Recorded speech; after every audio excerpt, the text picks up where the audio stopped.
Fantastic weekend for you, mate. Friday night, had to really dig deep in that fourth quarter, get that W, and then wire to wire win. You never trailed. What's pleased you most about this group in this round? They've been absolutely outstanding. Yeah, well, Friday night we had to find momentum through three quarters. I described it as an ugly game where we just had to find it, and then fourth quarter we were very explosive. Tonight, I thought we did a great job of controlling the pace and the tempo to our liking, and a lot of that was done through like our attention to detail on defense, and then us controlling the glass. Is that the biggest improvement you think defensively for this group? I mean, you've had your moments, but it just seems like it's all coming together at the right stage of the season. Yeah, it's certainly going to look like that, but this weekend we had our full roster. So when you got your full roster at your disposal, that usually helps your situation at both ends of the floor. Yeah. And just on follow on from that, Christian Doolittle. Yeah. I mean, since his arrival, it seems like he's stabilised you defensively. We all know what a great two-way player he is.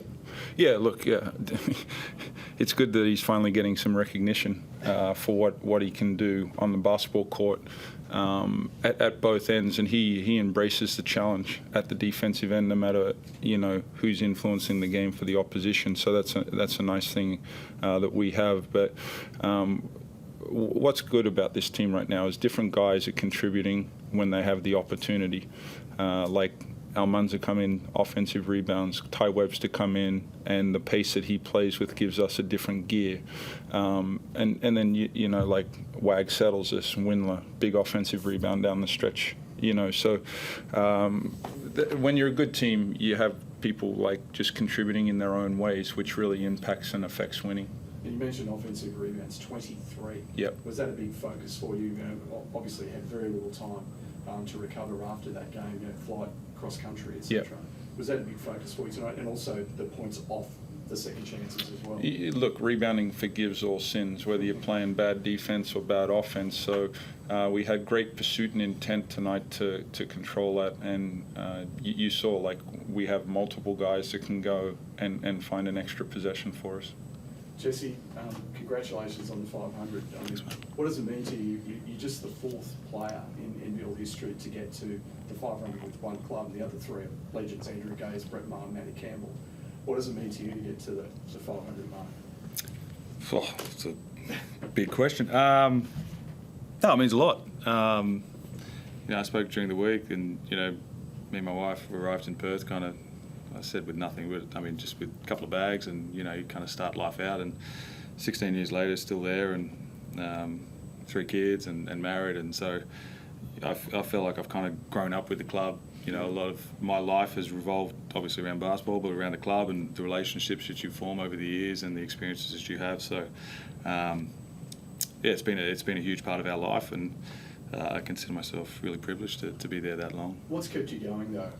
From that for that period of time, and you've had just an unbelievable career in anyone's language. Look, I'm under no illusion that it's still a business, and I think the only way you stay with a team is to have success, right? And the only way you have success is if you're surrounded by great coaches and great players and great support staff and great front office, right? So I'm a small cog in that kind of machine, but to play alongside some greats and play under some great coaches and support staff and the whole front office, that's kind of the only way you get to stick around, I guess. What about this group this season? Something that people tend to forget is that John really hasn't had a full roster at his disposal for pretty much most of the year. There's always been guys coming in and out and various injuries. But it seems like you're starting to really develop a great chemistry and really getting to a point at the right time of the season where you feel like you can go pretty much all the way. Look, I think if you take the scoreline out of tonight, I think if you looked at our performance, I really liked, and Jay mentioned it really quickly, was just the intent that we played with. Yeah. I thought we were in a good headspace, and I think if we play like that, and that's kind of the style that we have to play at, I think we're really great. It's when we're just a bit off the pace and perhaps take things a bit easier and not willing to do that hard work. I thought we had just great, solid intensity for I'd say almost 40 minutes, and that's what you got to do in this league, right? There's some very good teams, some very good players, but you have to play with a certain intent or passion, intensity. There's a million words you could use, but I thought tonight we did a pretty solid job of that. Jesse, you one game 100, one game 200, but lost 300, 400. The milestone isn't affected at all through our eyes by the result tonight, but what does it mean to you to win game 500 as opposed to the result coming the other way? Yeah, I don't think, I said to someone the other day, I don't think my strike rate for milestone games is all that good. No, it's a really important win, right? And that's what the focus was always on, right? Like it's a really important game. It's crunch time to the season, but as I said, I think it's the way we play tonight, which was a really good sign, and that's the way we've got to play every night, and that's what we've got to do, and that's what you have to do in this league to win. It's just to play with that just right level. And John, a couple of players who will ask you about Ty Webster, 2 games back now from his injury, having missed 8. Did you expect him to come back as comfortably as it appears he has? Yeah, look, I think the medical staff and Ty's approach to how we handled, his injuries through the first 3 quarters of the season, he came back with a good pace and a good confidence about himself. So I thought, we handled that well to give him success, and we need him in the playoffs, so we didn't want to rush. We wanted to make sure he's like he looked in the last 2 games, and you can see he brings a different element to our group when he's on the floor. And Ben Henshall's continued growth and development, the way he went at Jalen Adams, who found foul trouble, sort of suggested maturity maybe beyond his years. How did you assess his game? A few different ways. It was great that he has the confidence to go at Jalen Adams, but on the flip side, the other night he hits a big 3. Tonight, his teammates were happy for him to play like that. And that's where this team's evolving and going. They're happy for each other's successes, and that's where Jesse talks about the intent and just having the right amount of edge. Like that's what we need, and I look at that and the way they're playing for each other is critical in being successful at this time of the year. That's 5 straight road wins for you now. How significant do you see that, big picture wise? Well, with where we'll probably finish on the ladder, we'll have to go on the road in the playoffs. So, I don't know. It seems like we're always in playoff mode with how we start the season. But I think it'll give us a nice confidence when we get to that postseason. If you crunch the numbers, you need to beat Adelaide, and Melbourne need to lose to South East Melbourne in the showdown. But you haven't ruled out a top 2 finish completely, have you yet? I just the only thing I worry about is how we play.